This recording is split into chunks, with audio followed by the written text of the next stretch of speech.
Good morning, students. Today we will see, after social anxiety disorder, next topic is the sibling rivalry disorder. Okay, sibling rivalry disorder, in short I will say, means here is the conflict between the brother and sisters. Okay, means जैसे कि parents first बच्चा conceive करते हैं, ठीक है, after 3 और 4 years क्या करते हैं, सेकेंड या तो फिर नेक्स्ट बच्चा कंसीव करते हैं, other it will be boy और गर्ल, ठीक है। तो जो फर्स्ट चाइल्ड रहता है वो अपने ब्रदर या तो फिर सिस्टर से, ठीक है, उससे क्या करता है, जेलस फील करने लगता है, ठीक है। That is what sibling rivalry disorder. Okay, क्यों ये फील करता है, क्योंकि उसको लगता है कि पेरेंट्स अब उस पर कम ध्यान देंगे, उसके जो ब्रदर या सिस्टर जो भी हैं, जो न्यू बर्थ बेबी है उस पर ज़्यादा ध्यान देंगे, ठीक है। बच्चा ऐसा सोचने लगता है, ठीक है, जिसकी वजह से वो अपने ब्रदर या सिस्टर से हेट करने लगता है। Okay, so this is sibling rivalry disorder. Okay, sibling rivalry disorder may occurs in families where there is conflict between the brothers and sisters, which is so severe that it leads to marital problems, create a real danger of the physical harm to one or more family members, in damaging to the self-esteem or psychological well-being of the one or more family members, and requires the intervention of psychologist, psychiatrist और other mental health professionals। ठीक है, ये rivalry, ठीक है, ये anxiety इतना बढ़ जाता है कि वो जो चाइल्ड है वो खुद को भी हार्म कर सकता है, अपने ब्रदर एंड सिस्टर को भी हार्म कर सकता है, या तो फिर अपने पेरेंट्स को भी क्या कर देते हैं, हार्म कर देते हैं, और इसके लिए साइकोलॉजिस्ट, साइकेट्रिस्ट और कोई अदर हेल्थ केयर प्रोफेशनल्स की नीड पड़ती है। Okay, so some causes we will see that. First is position in the family.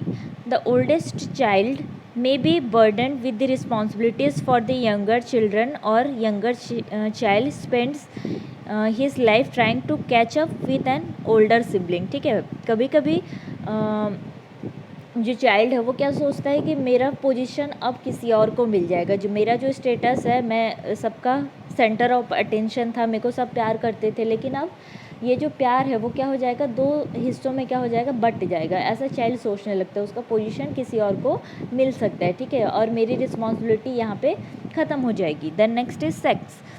One a son may hate his sister because his father seems more gentle with her।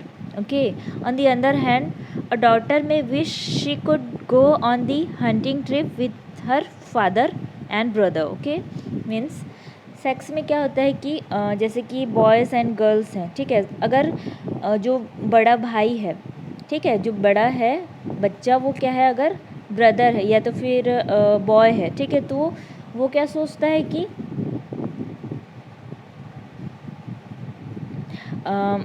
जो बड़ा भाई है वो क्या सोचता है कि जो मेरी सिस्टर है, ठीक है, वो जो मेरी छोटी सिस्टर है वो मे बी मेरे फादर से क्या रहेगी, ज़्यादा अटैच रहेगी, और मैं अपने फादर से उतना ज़्यादा अटैच नहीं हो पाऊँगा, ऐसा सोचता है, ठीक है, क्योंकि लड़कियां ज़्यादातर अपने फादर से अटैच होती हैं ना, इसीलिए वो ऐसा सोचता है।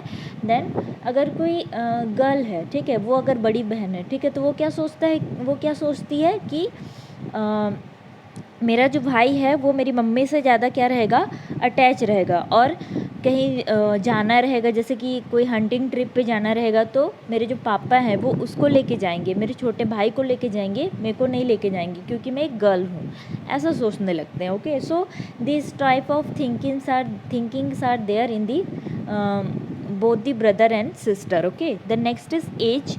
A 5 and 8 years old can play some games together harmoniously. However, when they reach 10 and 13 years of age, they will probably be poles apart in interest and preferred activities। ठीक है, बच्चे अगर छोटे रहते हैं तब तो उनमें कोई प्रॉब्लम्स नहीं रहता है, ठीक है, मीन्स वो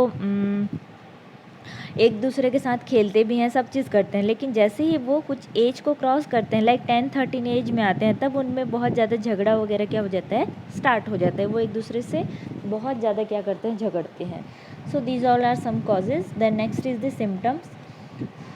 main symptoms are there. First is some degree of emotional disturbance usually following the birth of a immediately younger sibling is seen by the majority of the young children. ठीक है, तो बड़े भाई या बहन हैं उनमें ज़्यादातर ये सिबलिंग राइवलरी डिसऑर्डर पाया जाता है। ठीक है, a sibling rivalry disorder should be diagnosed only if the degree of persistent of disturbance is both satisfactory unusual and associated with the abnormalities of social interact, ठीक है।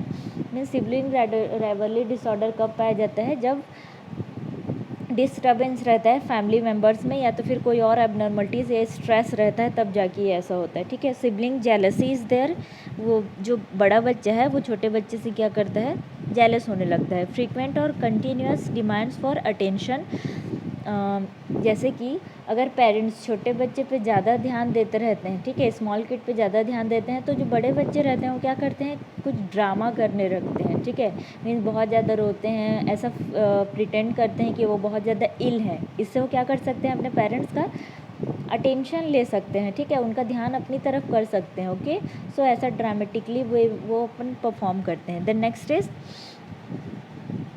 हाँ, acting like a baby again, ठीक है, और फिर से वो baby की तरह रिग्रेशन बिहेवियर क्या करते हैं, शो करने लगते हैं। देन थम सकिंग, वेटिंग और soiling, aggressive behaviour they can show case.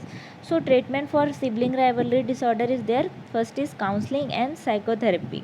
The family should be involved in the therapy. Individual psychotherapy is needed to work on problem solving skills, okay.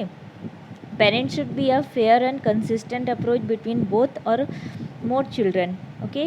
Means counselling जब provide करेंगे उसके child के साथ साथ parents भी होने ज़रूरी हैं. Then parents should be help to divide their attention appropriately among the children, ठीक है. पेरेंट्स को ये काउंसलिंग देना है कि वो अपना पूरा अटेंशन जो छोटे न्यूली बॉर्न बेबी हैं उन पे ही कॉन्सेंट्रेट ना करें, ठीक है. जो बड़ा भाई है या बहन है उस पर भी क्या कर सकें, कॉन्सेंट्रेट करें, मतलब कि अपना अटेंशन वो क्या कर लें, डिवाइड कर लें. Then help the older child to feel valued as well as set the limits on the behaviour. हम लोग को क्या करना है, ओल्डर चाइल्ड को क्या करना है, ज़्यादा वैल्यू देना है, क्योंकि उनमें रिस्पॉन्सिबिलिटीज़ अब गेन होना स्टार्ट होनी चाहिए ना, इसलिए, ठीक है. So we have to divide the values or importance to both child, okay. So these all are some some treatments for sibling rivalry disorder. In the next class we will see about the selective mutism and tics disorder, okay. Thank you students.